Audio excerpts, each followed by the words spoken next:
Welcome in the world of artificial intelligence under artificial intelligence using Python series of lectures.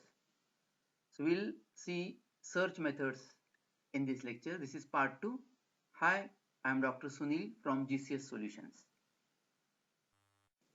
The contents of this lecture are search algorithms. So we'll see simple search algorithm, that is the preliminary form of artificial intelligence algorithm in under the search algorithms category. We'll see goal test and move gen function.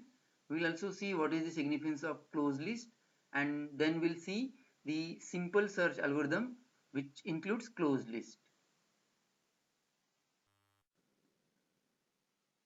Now this is simple search algorithm 1. So as we have already seen what is the state space. So in any given state space, and being an uninformed search algorithm, this algorithm is very simple and generic and can work on any given problem irrespective of its domain. For example, now let us see the simplest graph I have represented here of the 4 nodes. So let us focus here where I am pointing.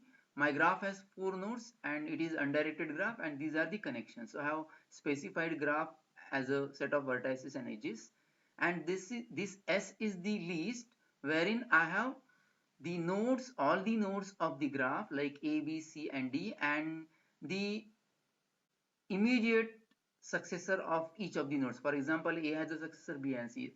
You know here that A is connected to C and A is connected to B. So I have mentioned here in the list S, that is the search list, wherein we'll be searching the successors of any given node.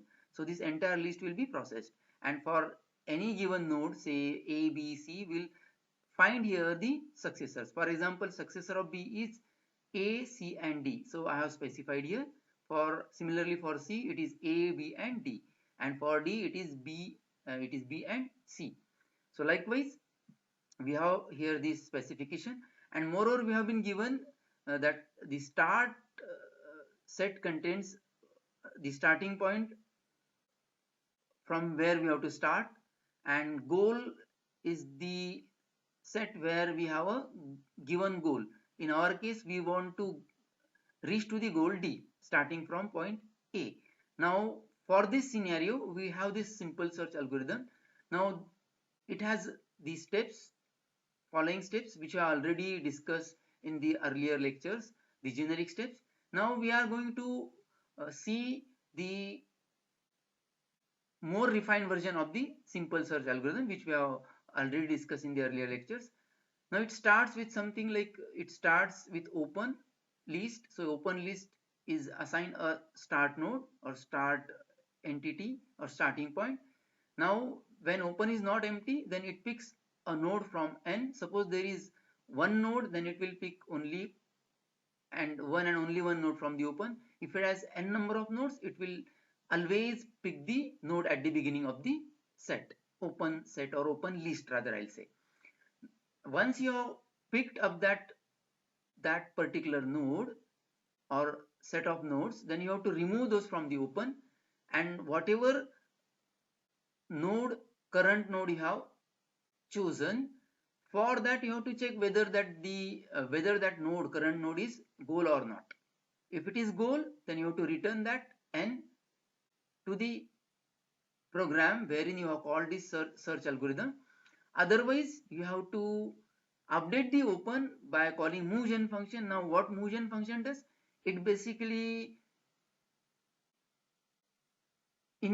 try to connect to the immediate child nodes of n, and if your open list exhausts and you have not reached to the goal state or goal node, then this algorithm returns failure. Now to make this algorithm work on our given scenario, so I have a simulation of this algorithm. So let us focus on the second rectangle to which I am pointing here. So I have start with open equal to start. So as my start has A, so A is assigned to open, while A is not null, that means it is not empty, because this open list has certain start node A. So definitely if it has certain thing, then it is not empty. Now pick A from the open, as there is only one node in the open, so I picked here A. Now I remove that A from the open so that it should not be reconsidered again, and then I call a goal test function of for node A. I test whether A is a goal node or not. If it is true, then I'll return A, otherwise I'll call moveGen function for the A, so that as A is not the goal node, moveGen function will try to reach to all the successor nodes or all the nodes which are connected to current node A. Now we'll see this, the working of goal test and moveGen function, in the next slide.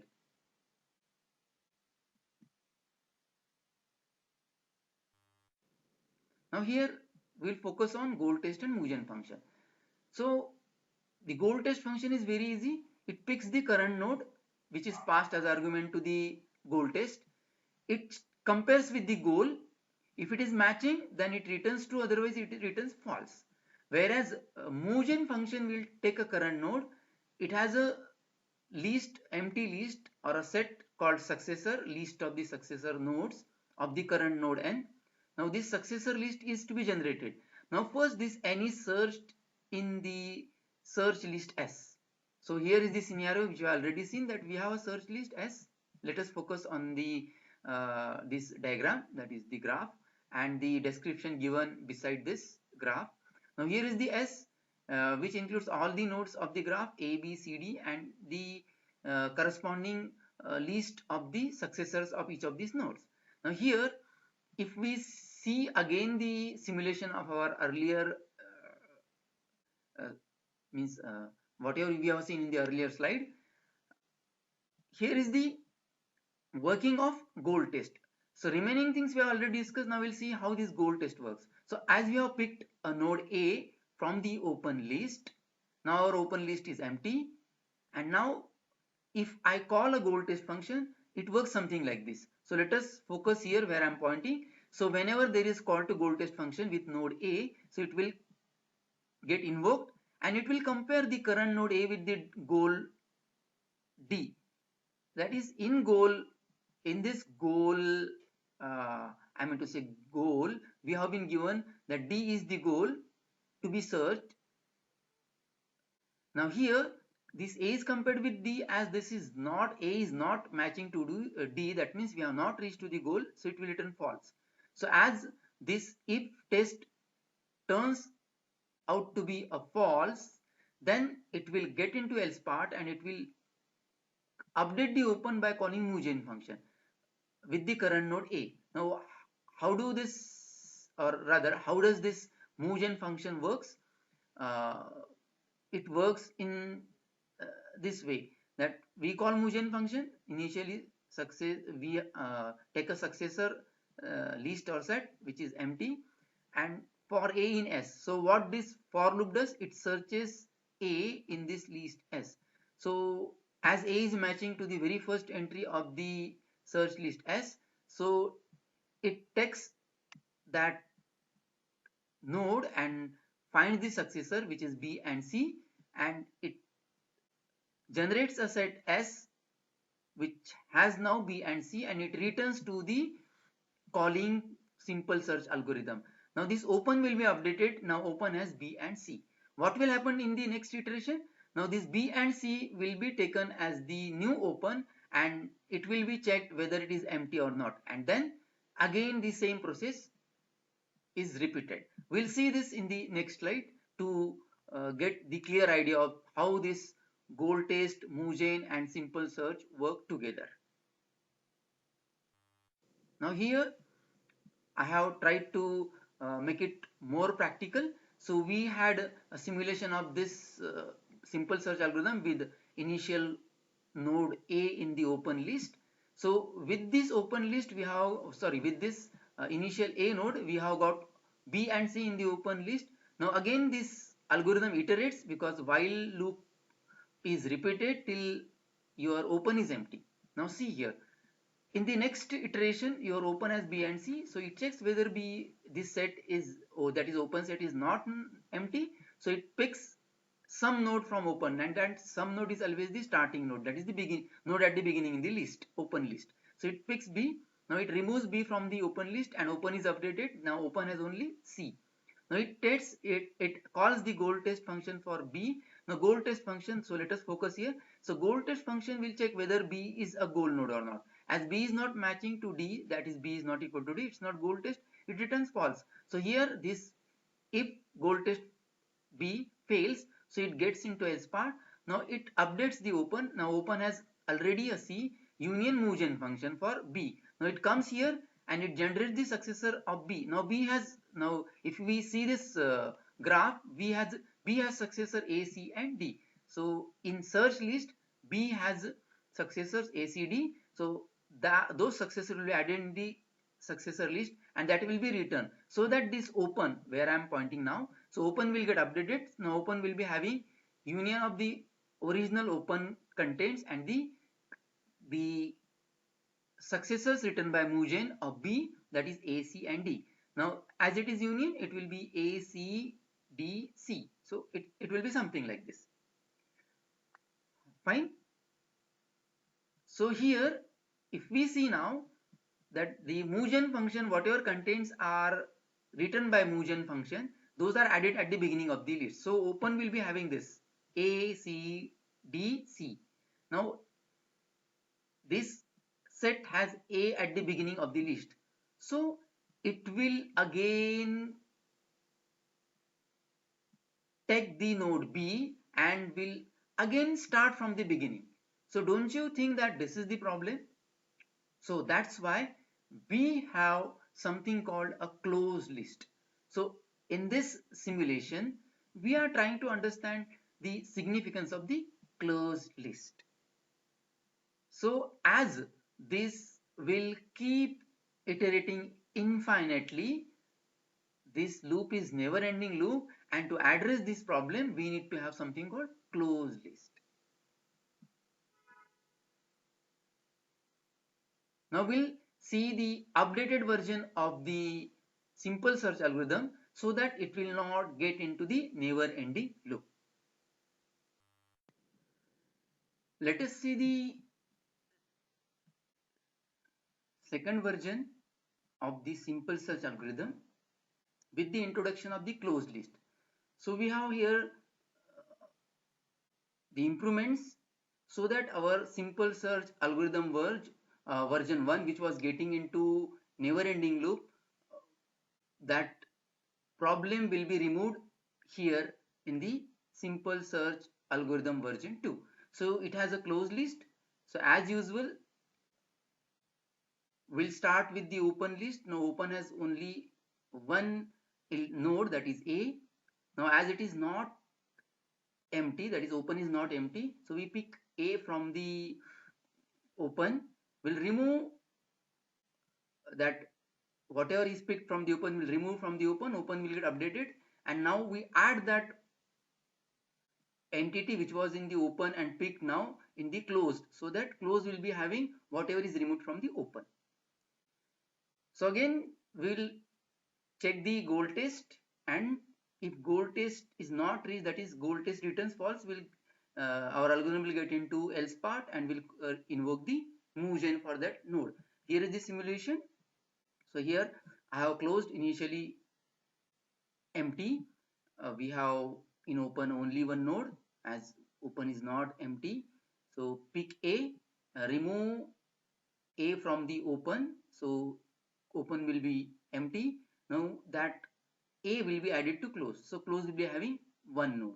So goal test function will check whether A is the goal. As A is not the goal, it returns false, so it gets into else part.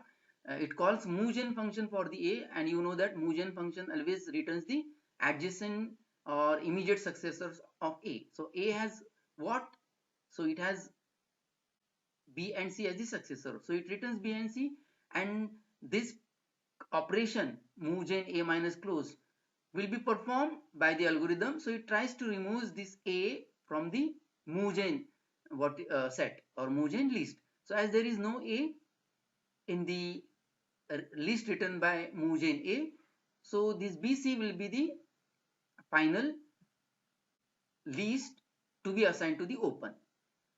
Now if we think of the next iteration, what will happen, that this open set will be taken, and again this algorithm will loop back. This time it will check whether this BC, that is the open having BC, that means open is not empty. Again open is not empty, that is true. So it will pick the beginning element of the list. So here is the simulation. So now focus here where I am pointing now. So we have in open B and C. So at the beginning there is B. So B will be picked up and that is removed from the open, so that open will be having only one element C, and closed will be having one additional element, that is B, in addition to A, which is already there in the closed list. Now here when B is tested with the goal, so as it is not matching the goal, so goal test function will return false. It will get into else part, and moveGen of B is nothing but the successors of B. What are successors of B? ACD. So ACD will be returned. Focus here. So moveGen will return ACD, and moveGen minus closed, that means remove the elements of the moveGen, that is from the set or a list written by the moveGen, remove all the elements which are in the close. So A and B will be searched in the list written by moveGen. So A appears, so that will be removed. B is not appearing, so there will be no removal. So only C and D will be the final elements to be considered by this operation, and C will be, that is original open union new elements which we got after this operation move gen minus closed, so it will be CD. So we'll be having C and D as the final elements. Now if you check this, our new open is not having the elements which earlier were used by the algorithm, because earlier A was used, B was also used, so those elements are not appearing in the open as we have this step. What is that step? That is moveGen minus closed. So that is remove the elements which are in the closed, and exactly the closed is the set which addresses the problem of getting this simple search algorithm into the never ending loop. Hope you understood this. So dear learners, how was the lecture? Please subscribe to the GCS Solutions, like the video if you really like it, share among the friends, and comment for the improvement. So we are GCS Solutions, making technology easy to learn. See you in the next lecture. Till next lecture, be intelligent.